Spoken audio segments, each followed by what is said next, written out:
En el caso de la producción de leche, tenemos que medir en kilogramos la producción de leche de la vaca, el porcentaje de grasa, para poder hacer el ajuste de las necesidades que la vaca tiene. ¿Sí? Entonces, por eso les digo que es muy importante tener las mediciones, ¿no? En el sistema vaca cría sabemos que las vacas no son especialistas o no están especializadas en la producción de leche porque no es su función zootécnica, pero sabemos que tienen que producir leche cuando menos para mantener a un becerro. Y esta producción de leche pues les genera un desgaste metabólico fisiológico. Entonces, si una vaca de 500 kilos tiene una producción de leche promedio de entre 8 y 10 litros, pues entonces tendremos que calcular en base al peso y a la producción de leche las necesidades de esta vaca, ¿no? Así es como podemos calcular, por eso es importante tener datos, hay que estar pesando. Ahora, en algunos de los ranchos me pueden decir ustedes, si hablamos del promedio de la ganadería en México, sabemos que son alrededor de 35 cabezas, ¿sí? El hato ganadero promedio, ¿sí? Entonces, hablar de promedios, pues también en muchas unidades de producción no cuentan con corrales de manejo, no cuentan con básculas, no cuentan con prensa, etcétera. ¿Sí? Entonces, pues a lo mejor el argumento es, pues yo no sé ni cuánto pesan y yo nunca ordeño porque pues no es la finalidad. Bueno, pero podemos hacer una sola medición de perímetro torácico que nos dé el quilataje de la vaca y podemos hacer una ordeña de la vaca para pesar su leche y entonces tener una idea de cuál es la producción. O sea, si queremos hacer las cosas bien, si queremos tener resultados diferentes, pues obviamente tenemos que hacer cosas diferentes. No podemos tener resultados diferentes haciendo las mismas cosas que normalmente hacemos. ¿Sí queda contestada tu pregunta? No. Bueno, entonces siguiendo, es importante la suplementación a las vacas y también lo ideal, hablando de utopías, pues lo ideal sería suplementar a las vacas y tener las trampas de alimentación para becerros o el creep feeding. ¿Para qué? Pues para que el becerro tenga un mejor desarrollo, un mejor crecimiento y una menor demanda de leche de la vaca, ¿sí? Esa es la finalidad del creep feeding. Obviamente, pues en pocas unidades de producción se lleva a cabo, ¿no? Otra de las cosas es destinar potreros o reservas que sean específicas o especiales para las vacas paridas. ¿Sí? Si sabemos que tenemos de alguna manera problemas con esta cuestión de la alimentación, pues hay que programar los sistemas de pastoreo de forma adecuada, hay que hacer las divisiones necesarias en nuestro agostadero. Uno de los problemas que hemos venido mencionando dentro de la ganadería en el sistema vaca cría es un deficiente manejo de los agostaderos, una deficiente carga animal, es decir, normalmente los potreros y los agostaderos son sobrepastoreados y esto tiene repercusiones a la larga, o sea, el ganado pues va a pagar las consecuencias de un mal manejo dentro del potrero, dentro del agostadero. La ganadería sabemos que puede mejorar, es amigable con el ecosistema, cosa que a veces, por ejemplo, muchas actividades agrícolas no lo son. Pero entonces, ¿por qué muchos dicen que la ganadería es agresiva, que es mala, etcétera, etcétera? Pues porque no entienden este proceso de un buen manejo que se puede hacer con el ganado y que nos permite mejorar los ecosistemas de forma muy, muy eficiente, ¿no? Pero si sobrepastoreamos, pues obviamente vamos a tener un desgaste tremendo, nos vamos a acabar los pastizales. Los pastos se agotan y se acaban. ¿Sí? Y hay gente que cree que porque está verdecito, pues órale, ahí échale los animales. Y vemos que el animal está repele y repele y repele, no hay nada, casi pues, está comiendo tierra o qué está comiendo. Entonces está comiendo el rebrote, se está comiendo la raicita incluso del pasto y al ratito nos va a dejar pelón la pradera. ¿Y qué les vamos a dar de comer? Ya no vamos a tener que darles de comer. Y si no tenemos comida para las vacas, no tenemos producción y mucho menos tenemos reproducción. Entonces no vamos a tener becerros porque no hay reproducción, porque no tienen que comer las vacas. Así de fácil, ¿no? Y bueno, ya entrando en parte de las estrategias que comentábamos, bueno, estamos los tipos de empadre. En los tipos de empadre hay que entender cómo se manejan, cómo se llevan a cabo, cómo podemos utilizarlos, para de alguna manera empezar ya en lo que se refiere a las estrategias de mejora la actividad reproductiva de las vacas, ¿no? Primero, entonces, definiremos lo que es el empadre continuo. En este sistema, el semental permanece continuamente junto con las vacas todo el año, ¿sí? Anda permanentemente con las vacas, pero tiene un inconveniente, que no se tiene la certeza de saber si las vacas han sido o no recientemente cubiertas por el toro. Es decir, de repente pasa, a mí me han hablado y me ponen a checar vacas, ¿sabes qué? Pues ahí están las vacas, ¿no? Vamos a palparlas. Y empiezo y de repente digo, pues para mí esta vaca está dudosa, y se me queda viendo el productor. Y le dije, les digo a veces, está dudosa porque yo siento una inflamación en uno de los cuernos, y tengo una presencia de una estructura ovárica que me haría sospechar de una gestación de unos 35 días. Y me dicen, no, pues hace como 28 días, un mes que la agarró, que la agarró el toro. Dices tú, bueno, si no me hubiera dicho, o si yo no tuviera esa, de alguna manera, esta práctica, pues yo la doy como una vaca vacía. Y si la meto a programa de sincronización, pues si está gestante, pues va para afuera lo que traía, ¿no? Entonces, ese es uno de los inconvenientes que tiene el empadre continuo, que necesitamos esperar por lo menos 45 días o 60 días posteriores. Si nosotros queremos realizar actividades de manejo reproductivo, pues tendremos que sacar el toro y confirmar gestaciones o confirmar condición reproductiva de las vacas dentro de 45 o 60 días posteriores a que sacamos el semen. Ese es uno de los inconvenientes que tiene este tipo de empadre. También tenemos el empadre estacional, y bueno, este tipo de empadre suele ser el más conveniente porque se determina cierta temporada o época del año en que se requiere o necesita empadrar las vacas por la disposición de forraje o bien por condiciones o cuestiones de mercado. Generalmente en el ganado bovino lo que nos ocupa y lo que nos preocupa es qué les vamos a dar de comer, ¿sí? Ese es lo que nos rompe el coco generalmente, ¿no? Y entonces podemos hacer un manejo del empadre de forma estacional que nos permita tener actividad reproductiva de los animales en las épocas en donde tenemos de alguna manera mayor abundancia de forrajes, ¿no? En este sistema que podemos hablar del estacional o empadre controlado, normalmente se deja el semental con las vacas por un periodo de 60 a 90 días, ¿sí? Y normalmente después de que se cumple ese periodo, se saca al semental y se comienza la programación de los diagnósticos de gestación. ¿Sí? Obviamente, para lograr efectividad en las cubriciones dentro de este sistema, es necesario implementar protocolos de sincronización estral o protocolos de ovulación, si es necesario, y tener un examen y o valoración exhaustiva de la vaca para poder determinar entonces acciones a seguir. Mucha gente me toca ver a veces que quieren que les pases una receta de protocolos de sincronización. O díganme qué les hago a mis vacas para sincronizarlas. No es una receta de cocina, aunque muchos así lo manejen como que fue una receta de cocina. Necesitamos tener una evaluación reproductiva de la vaca para determinar entonces, y una evaluación también de la condición corporal de la vaca, para determinar entonces qué tipo de protocolo o qué hormonas voy a utilizar para poder hacer una sincronización adecuada de nuestras vacas, que sean protocolos eficientes y que sean rentables también, ¿no? Porque luego hay unos protocolos que son muy costosos y que, bueno, los resultados son medios desfavorables a veces, y obviamente pues volvemos otra vez a lo que les comentaba, que tenemos desencantos luego con el productor, ¿no? En el caso de monta natural, podemos o debemos de considerar que tenemos o necesitamos un macho por cada 30 hembras. Y en este caso debe de ser un macho de 24 a 30 meses de edad para considerarlo como un semental para 30 hembras. Normalmente en machos jóvenes que empiezan a servir desde los 16, 18, 20 meses, pues hay que bajar un poquito la cantidad de las vacas para que puedan los animales alcanzar a cubrirlas. Obviamente no las van a cubrir a las 30 en un solo día, ¿no? Sería imposible, ¿sí? Pero vamos programando de acuerdo a la edad también de los toros.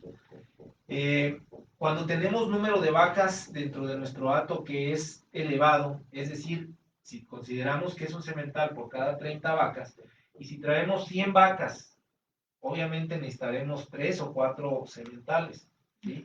Entonces, eh, muchos de los errores en el manejo de los sementales o de fallas reproductivas que se atribuyen a los sementales es porque metemos toros jóvenes con toros maduros.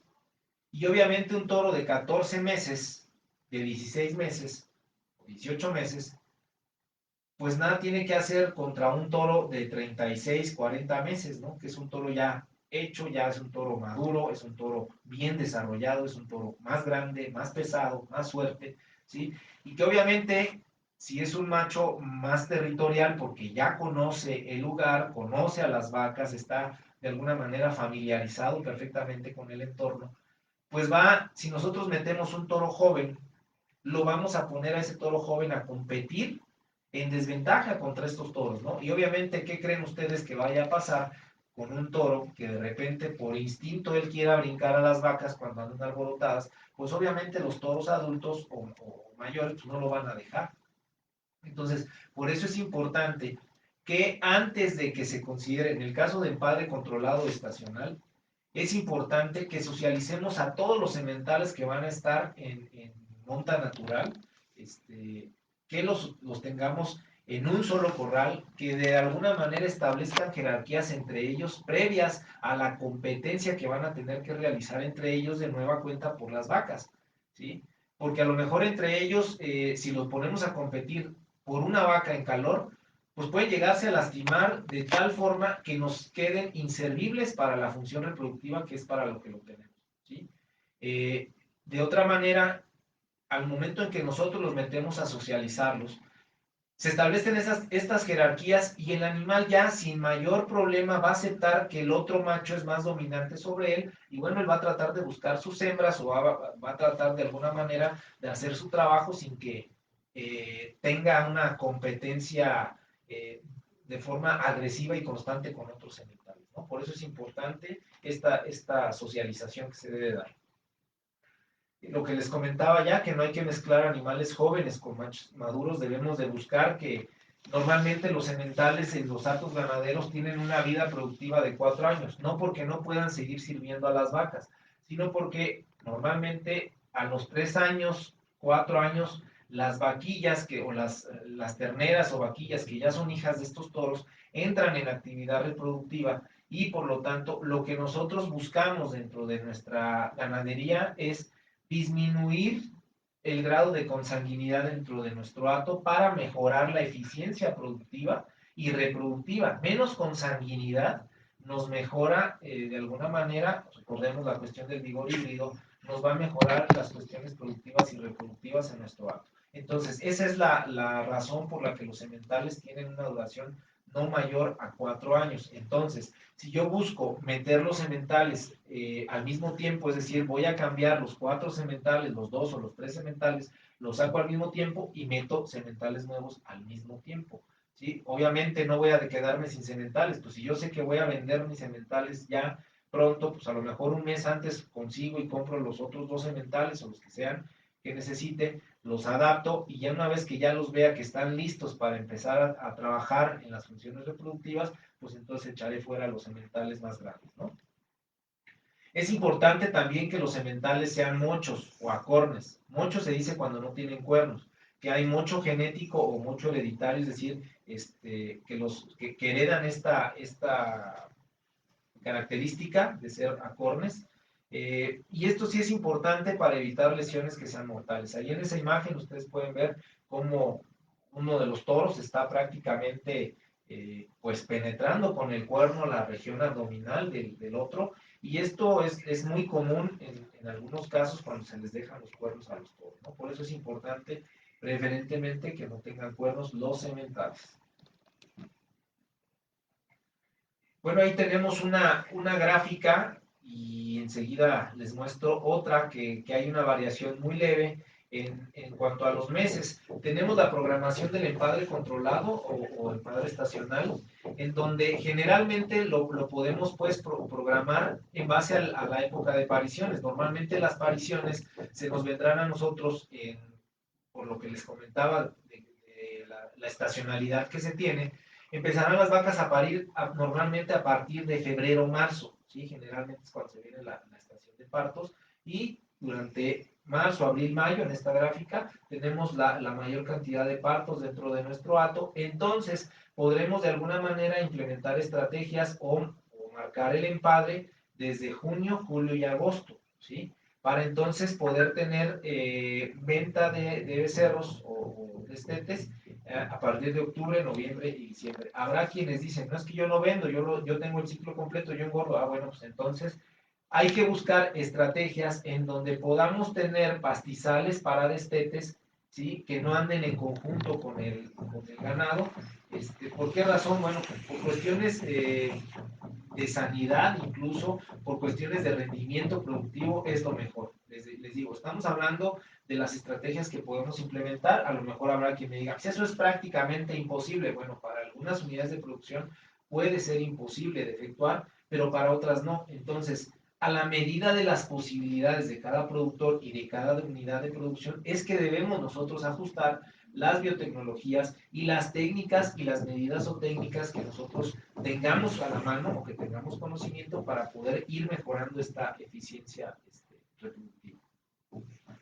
En esta otra gráfica les comentaba, en algunos casos se nos empiezan los partos a partir de abril, que es las épocas más críticas para las vacas porque no hay pastura. Pero sin embargo nos vienen los partos en abril, mayo, junio y julio, ¿sí? Entonces, ¿por qué razón? Pues porque normalmente cuando las vacas se cargan, ¿sí? Generalmente es cuando el pasto ya está más arazo, que las vacas ya tuvieron un tiempo de consumo bastante prolongado de pasto de buena calidad, y por lo tanto entonces empiezan a mejorar su condición corporal, y es cuando empiezan entonces a activar su función secundaria para ellas, que es la reproductiva, y es cuando se nos empiezan a cargar, ¿sí? Cuando los pastos ya están prácticamente en mayor cantidad de materia seca, en una etapa fenológica de más maduración, pues valga la redundancia. Y obviamente aquí, pues el empadre podríamos manejarlo agosto, septiembre, octubre, noviembre, para los destetes sacarlos o empezar a tener destetes a partir de septiembre, octubre, noviembre y diciembre. Esas serían algunas de las programaciones que podemos realizar con el empadre controlado o continuo. ¿Qué consideraciones debemos de tener? ¿Sí? Aquí las consideraciones más importantes, pues es entender y conocer lo que es el tiempo de espera voluntario, que se abrevia como TEV, que normalmente es de 45 a 60 días. El tiempo de espera voluntario no es otra cosa más que la etapa que dura la vaca en realizar la involución uterina, perdón, en donde se dio la expulsión de los loquios, se da la involución uterina, todo lo que es el puerperio, etcétera, ¿no? Entonces, normalmente la vaca se supone en condiciones normales, a partir de los 45 o 60 días, estaría lista o su aparato reproductor estaría apto para recibir una nueva gestación. El problema a veces es que su aparato reproductor puede estar aparentemente en condiciones de recibir una nueva gestación, pero el problema es que la vaca no está en condiciones de poder recibir una nueva gestación porque está en un desbalance energético, obviamente moviliza reservas, pobre condición corporal, y recordemos que las funciones secundarias quedarán desactivadas o no entrarán en acción. ¿Por qué? Pues porque la vaca tendrá que primero mantenerse viva, y para mantenerse viva, obviamente, pues ella le das poquito de comer, va a deshabilitar otras funciones, como es el caso de la reproducción, como es el caso de la producción de leche. Si la vaca tiene una capacidad genética, fisiológica, para llevarnos a un pico de lactancia, donde alcance a lo mejor 15 litros de leche en condición de pastoreo, pues si no le damos buena comida, obviamente va a tener mermas en la producción de leche. ¿Por qué? Porque lo que le estamos dando de comer no le alcanza para cubrir las necesidades de producción, pues mucho menos las necesidades de reproducción, ¿sí? Entonces, cuando tenemos esto que ya he comentado, esta situación en particular de las vacas, pues también tenemos que recordar que la síntesis de péptidos opioides, como la endorfina y la dopamina, otros factores que son no esteroideos como la inhibina, Debido a la lactancia permanente y a un balance energético negativo principalmente, son los factores que van a tener más impacto en el anestro por posparto de la vaca, perdón. Esto debido a que estas condiciones van a generar, obviamente, pues una inhibición de la producción de GnRH y por lo tanto, si no hay liberación de GnRH, no va a haber síntesis de FSH y LH y por lo tanto vamos a tener ovarios estáticos, vamos a tener anestro y pues obviamente los días abiertos se nos van a disparar y obviamente por consecuencia la rentabilidad de nuestra unidad de producción se va a ver afectada.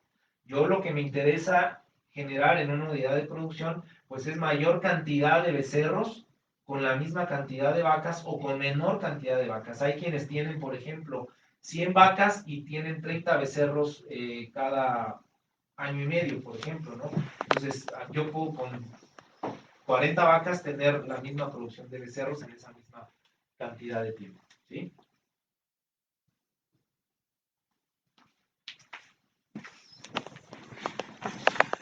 Es muy importante entonces que ya mencionamos que cuáles son los principales problemas que nosotros mismos a veces como productores, ya sea por desconocimiento o por insuficiencia económica, porque también hay que decirlo, ¿sí?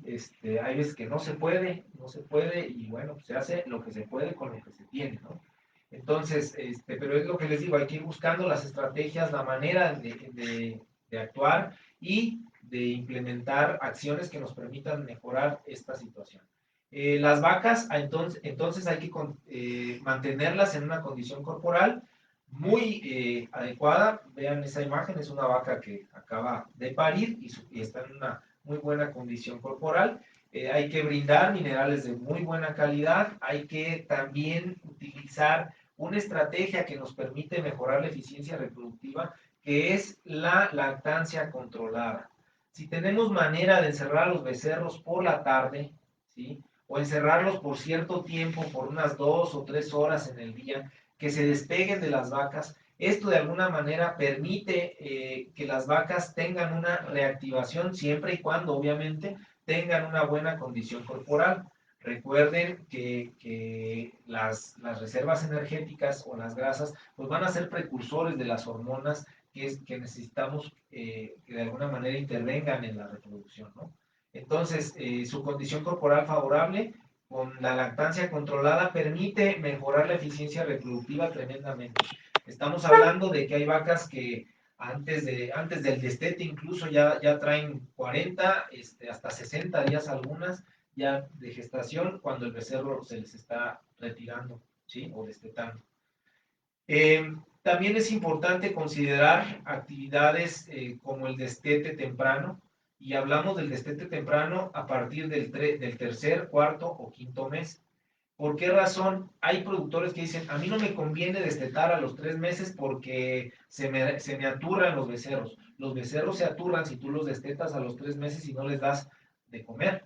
Recordemos que los becerros dejan de ser prácticamente considerados como monogástricos para ser considerados como poligástricos entre el tercer, cuarto mes más o menos. A partir del tercer mes ya tienen funciones activas en el rumen. Es decir, ya empieza a haber fermentación ruminal y empieza a activar la función y por lo tanto pues tiene la capacidad para degradar fibra, forrajes, ¿sí? Caso contrario, cuando todavía no entra en actividad el rumen y que prácticamente lo tratamos como monogástrico porque la función es básicamente en el abomazo, ¿no? Entonces, si nosotros destetamos los becerros a partir del tercer mes, pues estamos permitiéndole que el becerro reactive totalmente o active totalmente su función ruminal, pero tendremos que proveerle alimento de calidad, obviamente, para que no se nos aturre. Y esto, lógicamente, tendrá como consecuencia, pues, tiempos más cortos de intervalo entre partos, ¿no? Hay ganaderías que están destetando los becerros entre los 6 y los 7 meses de edad. Obviamente, pues, se pueden dar ese lujo en muchas ocasiones. ¿Por qué? Porque sus vacas están en muy buenas condiciones físicas, es decir, en muy buena condición corporal, y esto permite tener eficiencia reproductiva, ¿sí? Entonces, Si yo las vacas las desteto a los 7 meses, pero ya traen 2, 3 meses de gestación, pues no estoy perdiendo tiempo, ¿sí? Y de alguna manera estoy siendo eficiente en el manejo reproductivo. ¿Por qué? Porque mis vacas están bien alimentadas y bien nutridas.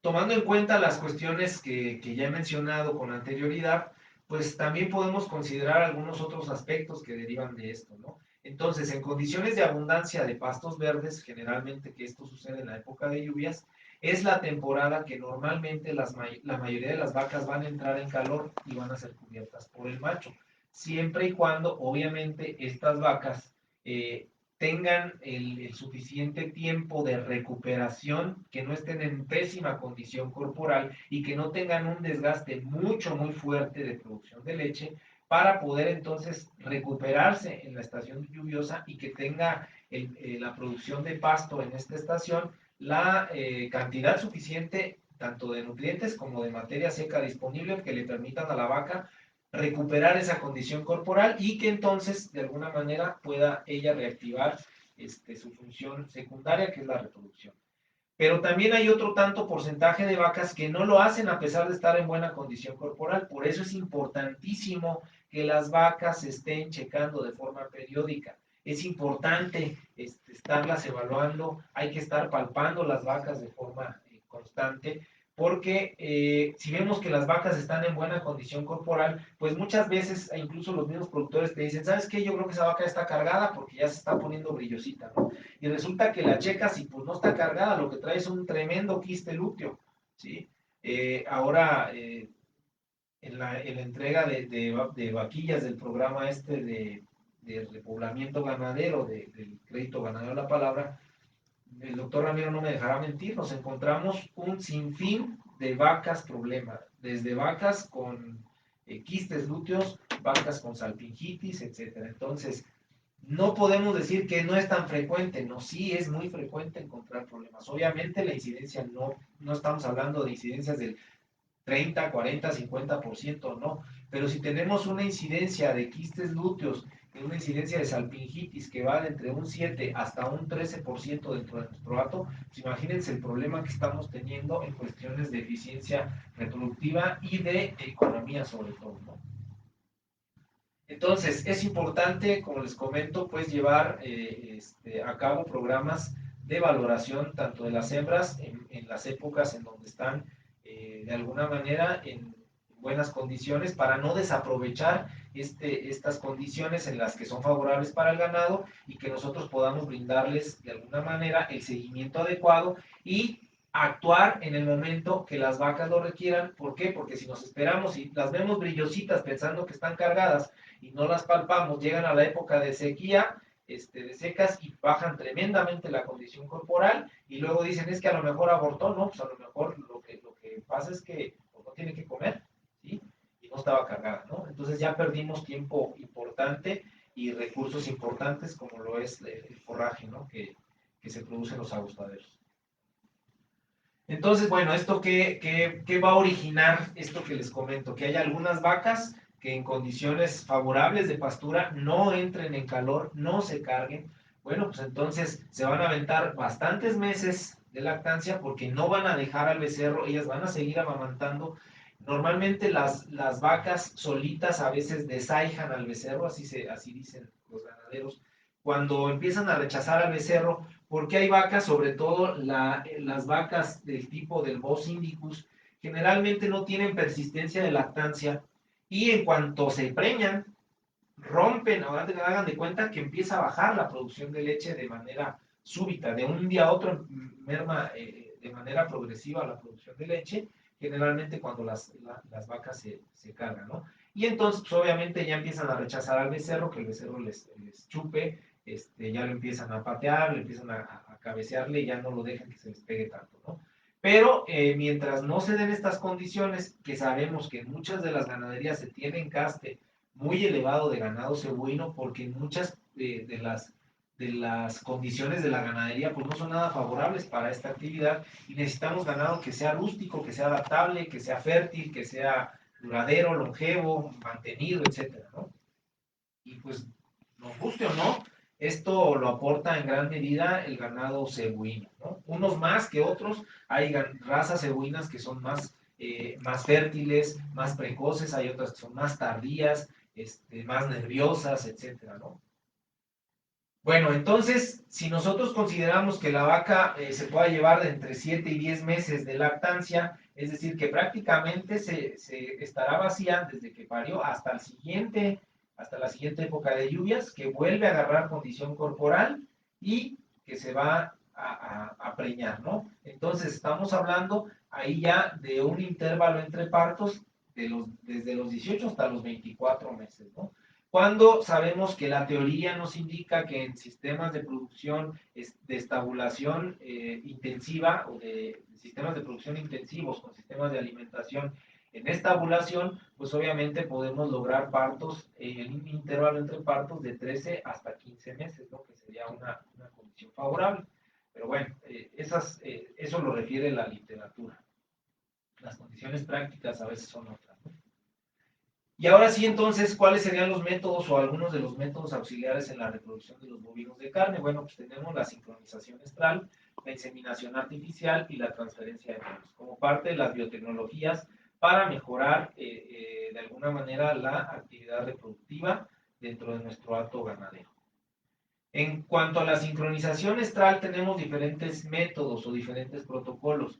Tenemos desde el uso de progestágenos más la aplicación de prostaglandinas, F2-alfa, la combinación de ciprionato de estradiol, prostaglandinas, progestágenos y prostaglandina, la utilización de dispositivos o progesterona en premezcla en el alimento, más ESG, progestágenos solos, el off-cinch o el pre-cinch, que son diferentes protocolos que vamos nosotros a poder utilizar, como les decía, de acuerdo a la condición de la vaca, ¿sí? A la condición tanto corporal como de su aparato reproductivo, ¿no?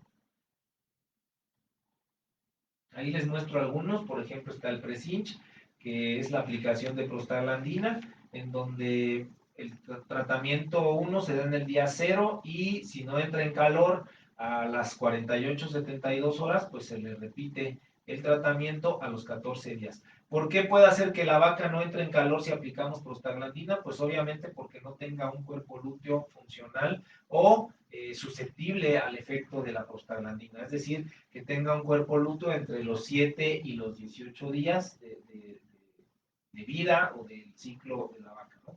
Entonces, de alguna manera, pues esta herramienta que tenemos, el uso de las prostaglandinas o de los análogos sintéticos de las prostaglandinas, lo podemos utilizar siempre y cuando tengamos un cuerpo lúteo funcional, si lo que queremos es sincronizar el estro, ¿no?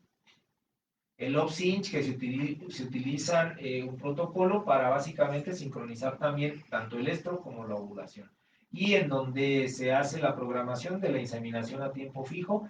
En lo personal, yo en varias unidades de producción, ahí en esta donde se ven las vacas en el carril, e incluso el ganadero me decía que para cuando empezábamos a meter ya los protocolos de inseminación a tiempo fijo.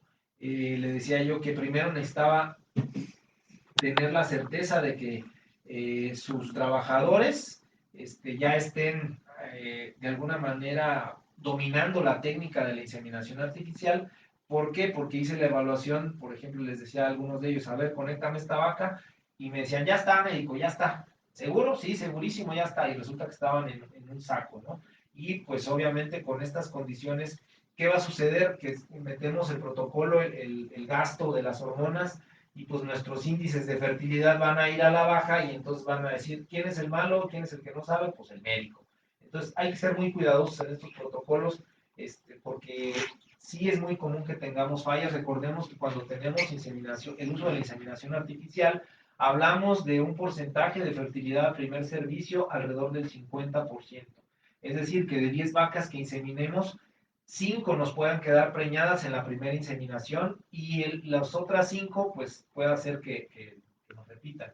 Ese es el parámetro que tenemos. Obviamente, si logramos mejorar ese parámetro, pues está excelente, pero debemos de partir de que la fertilidad a primer servicio es el 50%. Si yo no tengo el 50% de fertilidad a primer servicio, pues debo de analizar cuáles son los factores que me están pegando en ese parámetro. Y entonces, pues debo de ver primero, pues en el caso de los trabajadores, cuando ellos están inseminando, si efectivamente saben conectar bien, si están haciendo de forma adecuada el manejo de la descongelación del semen, si están detectando bien los calores, etcétera. Es una serie de cuestiones que debemos de implementar nosotros en la actividad reproductiva, que no podemos dejar nada más a que, ay, vamos a empezar a sincronizar y vamos a inseminar. Hay que fundamentar y tener los elementos y herramientas necesarias desde la detección adecuada de calor. De nada me sirve que las vacas estén entrando en calor si no me las detectan, ¿sí? O si se los dejan pasar, o si se les sale el toro, como en algunos casos, o que mejor las meten con el toro porque no saben si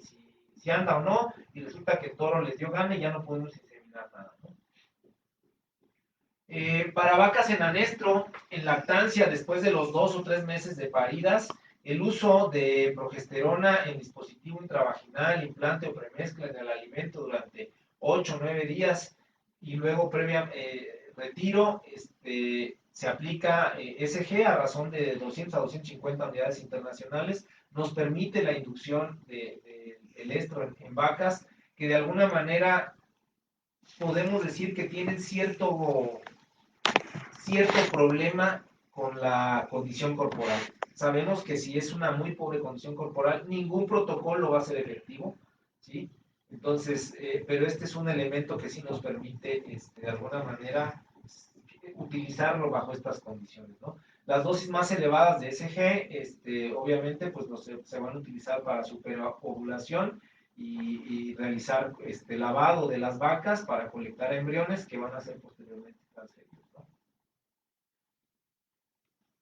Y bueno, también es importante que destaquemos y que hablemos claro con el productor, porque luego a veces los productores también se sienten engañados cuando llegan médicos. Me han tocado muchísimos casos, en algunos casos en Tierra Caliente, que les vendieron espejitos de que les dijeron que iban a inseminar, que iban a sincronizar, iban a inseminar y que todas las vacas iban a quedar cargadas y que iban a tener un montón de becerros de inseminación. Y resulta que no hay ni uno de inseminación, las vacas no quedaron cargadas porque no se hicieron las cosas bien y porque no se les habló claro a los productores. Entonces, cuando tú quieres implementar una estrategia queriendo hacer las cosas bien, pues te mandan al carajo y te dicen, ¿sabes qué? Yo mejor le sigo con mi torito, ¿sí? Y eso desgraciadamente es algo que tenemos que enfrentarnos y que tenemos que trabajar en hablarle al productor con la verdad, con honestidad, ser éticos, ¿sí? Ser profesionales en lo que estamos haciendo, no pretender engañarles. De verdad que hay personas, me ha tocado saber de algunos casos, que de verdad, híjole, qué poca vergüenza y qué poca ética tienen esos personajes cuando de veras engañan con una facilidad tremenda a los productores.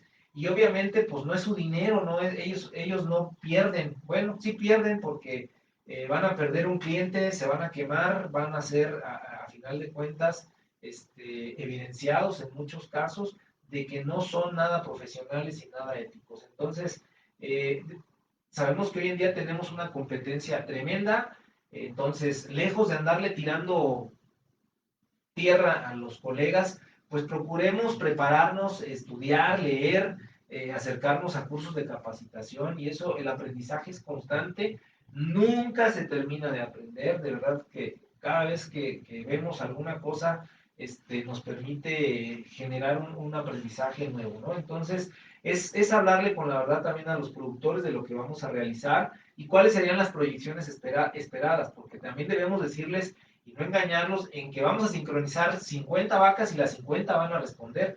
Debemos de entender que son hormonas, que las hormonas reaccionan o los individuos reaccionan diferente con las hormonas, ¿sí? Hay unos que tienen una mejor tasa de respuesta, hay unos análogos que tienen mejor tasa de respuesta que otros, etcétera. Y muchas veces solamente con la práctica nos vamos dando cuenta de cuál tal o cual laboratorio, tal o cual análogo, tal o cual hormona, tal o cual protocolo nos funciona de mejor manera que otros, pero hasta que lo hacemos y vamos tomando notas y vamos leyendo, vamos evaluando los resultados que vamos teniendo. Y eso nos permite tener o tomar mejores decisiones en un futuro.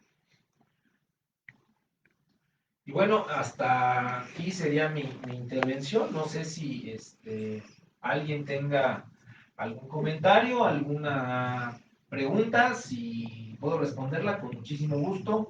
Si no la puedo responder, pues me van a poner a leer, a investigar y también a darles la respuesta posterior, ¿no? Pero si alguien tiene algo que quiera agregar, con mucho gusto. Bueno, doctor, una pregunta. ¿Cómo evita la compactación del suelo en ganado? ¿La qué, perdón? La compactación del suelo para que tenga buenos nutrientes. O sea, el de los sistemas de pastoreo. Quiero pensar que a eso te refieres la pregunta, ¿va? ¿Sí? Sí, sí, deberían eso. Ok. Bueno, aquí para evitar la compactación del suelo, hay diferentes factores que primeramente nos van a causar esa condición. Primero, pues el tipo de suelo, ¿no? Hay suelos que son muy blandos y que se aprietan con mucha facilidad. Cuando tenemos esta condición, podemos utilizar el arado, obviamente hay personas, en algunas condiciones, sobre todo en los terrenos planos, que podemos utilizar los ganchos para de alguna manera ir descompactando el suelo. En laderas o terrenos cerriles, la compactación no se da tanto por la misma piedra. La piedra que hay en los terrenos, en los agostaderos, aparte de que nos permite conservar un poco más de humedad, nos evita precisamente también esa compactación. Eh, También es muy, muy útil el hacer una rotación adecuada de los potreros y obviamente pues dando un tiempo de ocupación no muy prolongado a los potreros, esto también permite que no se compacten demasiado, ¿no? Los suelos. Pero sí en algunos casos nos toca pues, hacer uso de las herramientas agrícolas en la medida de lo posible, usar el arado, usar los ganchos para ir descompactando. ¿Sí? En algunos casos he visto yo algunas praderas que meten el subsuelo, pero pues prácticamente tenemos emergencia de otros pastos cuando se tienen pastos inducidos, tenemos emergencia de otros pastos que a lo mejor no tienen el mismo rendimiento de los pastos inducidos cuando se hace esa práctica. Entonces, por eso sí conviene, en la medida de lo posible, pues meter los ganchos nada más.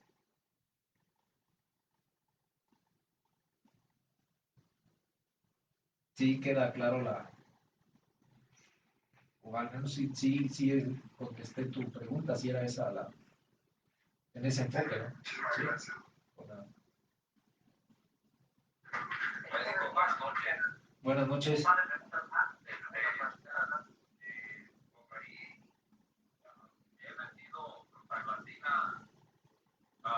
A vacas con cuerpo limpio que no entran en celo, entonces me empiezan a entrar por ahí como a los 5 14 días, ¿sí?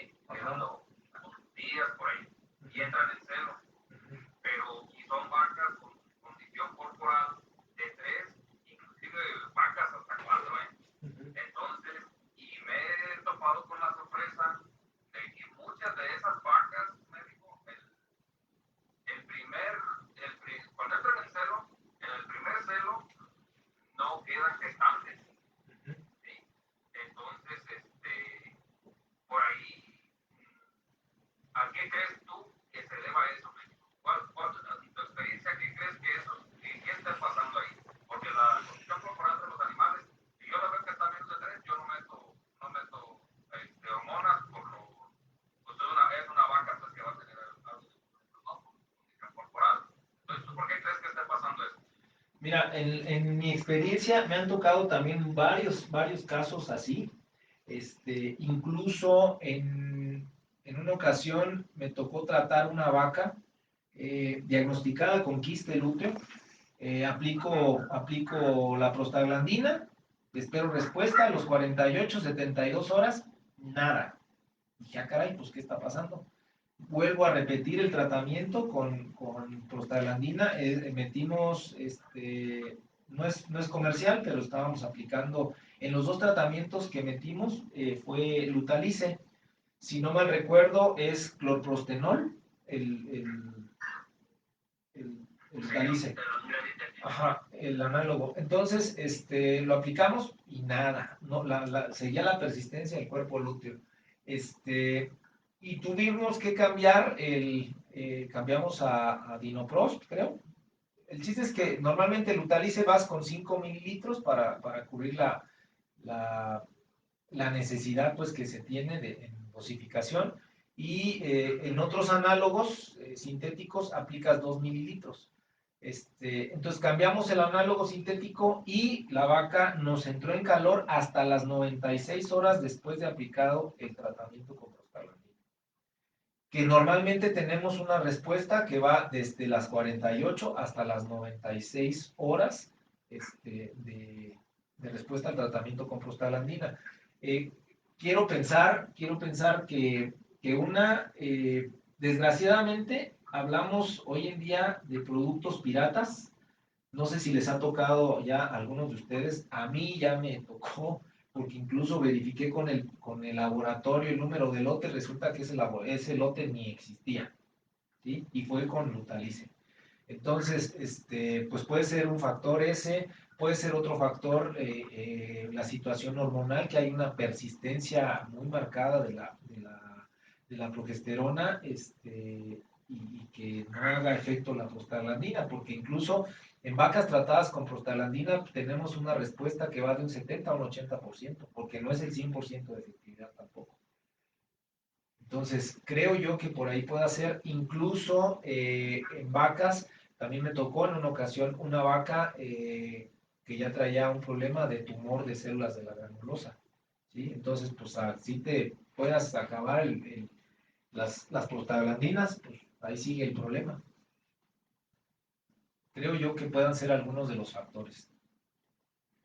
Ok, muchas gracias, médico. Sí, pues por lo regular, al, al segundo celo, después de la aplicación, es por lo regular ya sea inseminación artificial o monta natural. O monta natural, y ya es cuando sí he tenido buena respuesta ya en animales que ya quedan gestantes. Pero sí tienes mucha razón ahí, médico. Muchas gracias. Y médico, nada más quisiera complementar algo ahí. También recordar también esta parte de que de la susceptibilidad a la progesterona cuando hacemos protocolos con esta de sincronización, que normalmente la fertilidad tiende a ser más baja con otros protocolos, sobre todo con GnRH, pero también hay que recordar esto, lo que yo comentaba, leptospira. Vale la pena hacer una prueba por ahí, incluso yo lo hice bajo mi costo, o sea, yo costeé las pruebas porque tenía problemas en un hato en donde pues, el ganadero no quería hacer nada, y decía, bueno, pues, esas veces que traes todo el entusiasmo y quieres dar resultados a como dé lugar, y yo pagué las pruebas y me salió positivo a leptospira. Entonces, tenía con frecuencia este caso, así como tú comentas, de repeticiones, normalmente me quedan cargadas al segundo servicio, a veces al tercer servicio. Entonces, sí vale la pena ahí que hagamos un muestreo, y estoy casi seguro que esas vacas que te dan ese tipo de problemas van a traer o van a ser positivas tanto a IBR como a leptospira, porque sabemos que la vulvovaginitis pustular infecciosa pues está ahí de la mano con IBR, ¿no? Es el agente causal de la vulvovaginitis pustular, y esto en vaquillas nos afecta mucho en la fertilidad. Ok, médico, muchas gracias. Muy amable. Pues nada, médico.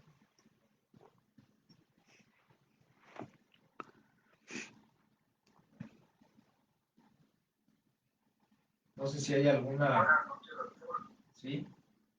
Tengo una duda, en base a su experiencia, ¿qué protocolo de sincronización podría ser de elección para el ganado bovino? Pues mira, básicamente más que la raza, yo creo que el estado fisiológico de las vacas, Creo que dentro de las razas cebuinas, el Bucerat y el Indobrasil son unas razas un poquito más de madurez más tardía, de más lentitud, podríamos decir, en su actividad reproductiva. Entonces, yo creo que dependerá mucho de más que de la raza, la valoración que hagamos a la palpación. Este, Habrá que ver la condición corporal, pero prácticamente los protocolos que funcionan, en mi experiencia, lo que me ha funcionado más, en vacas en buena condición corporal, que no traigan cría al pie o que ya estén las crías de más de 3, 4 meses, normalmente el uso de GnRH y prostaglandinas en ese protocolos, me ha dado muy buen resultado, tanto de manifestaciones de calor como de fertilidad. Muy bien, amigo, gracias. Por nada.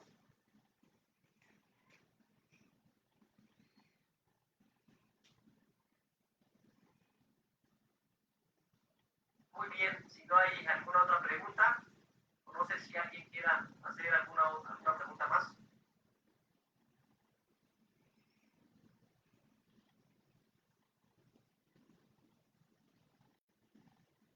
Médico. Sí. Buenas noches. Buenas noches. Por el protocolo de prostaglandina F2 alfa tengo entendido que solamente es funcional cuando la vaca está ciclando. Así es. Por ahí he escuchado de que la fertilidad se disminuye cuando, cuando es por inseminación artificial. ¿Qué tan cierto es eso?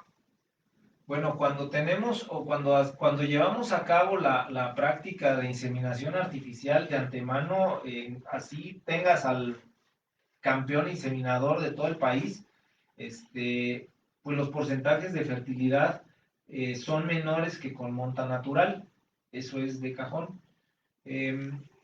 Porque hablamos de concentración de semen, de calidad de semen, de manejo del descongelamiento, de la aplicación, etcétera. Hay muchos, muchos factores que están involucrados en el aspecto de la tasa de fertilidad. Entonces, al tener más variables, pues obviamente el número o el indicador que pretendemos alcanzar, pues se va a ver afectado de forma desfavorable, ¿no? En el caso del protocolo de las prostaglandinas, pues obviamente las prostaglandinas nos funcionan siempre y cuando tengamos un cuerpo lúteo funcional. Es decir, si yo palpo y confundo un cuerpo hemorrágico con un cuerpo lúteo, le aplico prostaglandinas y no voy a tener ningún efecto porque el cuerpo hemorrágico todavía no es susceptible a la acción de la prostaglandina. Entonces, si yo vuelvo a aplicar prostaglandina, a lo mejor a los 8 días, pues entonces seguramente esa vaca va a entrar en calor, ya vamos a tener una respuesta positiva de calor manifiesto y bueno, pues entonces podrá ser inseminada o servida de forma natural. Creo que, al menos así entendí, creo que son dos cosas o dos preguntas a la vez, no sé, pero al menos así entendí.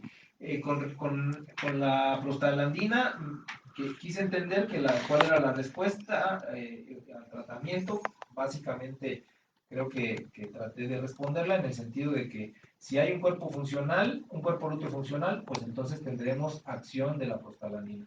Incluso lo que comentaba ya con anterioridad, en ocasiones, a pesar de que tengamos un cuerpo lúteo funcional, también podremos no tener o no encontrar una respuesta favorable a la prostaglandina que pueden deberse a otros factores como alimentación, fármaco, etcétera, ¿no?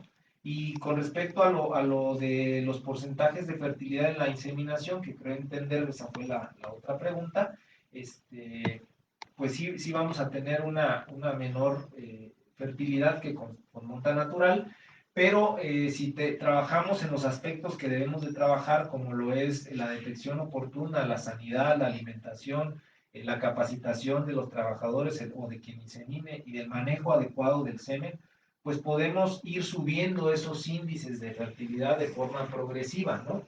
En algunos establos, no voy a hablar de los establos de ganadería lechera, porque bueno, sabemos que por la alta producción de leche, obviamente, y por la alta tasa de consanguinidad que tiene ya el ganado Holstein, las tasas de fertilidad son todavía más problemáticas, ¿no? Pero en ganaderías de doble propósito, en ganaderías de carne, pues podemos hablar incluso de tasas de fertilidad que van de entre el 60 y hasta el 75% de preñez a primer servicio.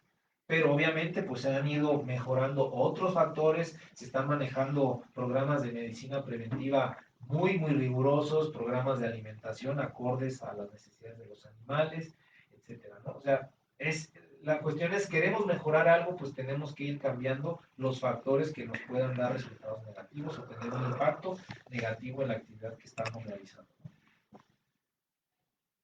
No sé si queden contestadas las dudas. Doctor, gracias. Por nada. Pues agradecemos mucho al doctor Juan Antonio Valdovinos Chávez por esta excelente presentación, una muy buena charla sobre el manejo reproductivo del sistema vaca cría. Y pues bueno, en nombre del Consejo Directivo del Colegio de Médicos Veterinarios o Tecnistas, le damos las gracias al doctor y agradecemos a todos que hayan participado dentro de este ciclo de conferencias programado para estos 3 viernes del mes de noviembre, ¿no? Que fue el inicio viernes 13, viernes 20 y hoy viernes 27 de noviembre. Estamos concluyendo estas 6 conferencias. Esperemos que hayan sido de gran utilidad. No sé si se encuentra por allí el doctor Villaseñor, para si quiere hacer algún mensaje antes de cerrar, obviamente, ya la transmisión. Creo que no está. Pues bueno, muchas gracias a todos y como comenté al inicio de este ciclo de conferencias, el gremio como médicos veterinarios o tecnistas, sabemos que el gremio nos une, ¿no? Pero lo que es el colegio y o asociaciones especialistas nos fortalecen. Pero para ello necesitamos acercarnos a esas asociaciones, a esos colegios, ¿no? Que sea algo, un compromiso, ¿no? Un sentido de pertenencia hacia los colegios. Finalmente, lo dice también un buen amigo y compañero, Víctor Molina, ¿no? El segundo lugar, o prácticamente el único lugar que nos apapacha, ¿no? Que nos cobija después de salir de la Facultad de Medicina Veterinaria, pues es el colegio o las asociaciones a las que podamos pertenecer.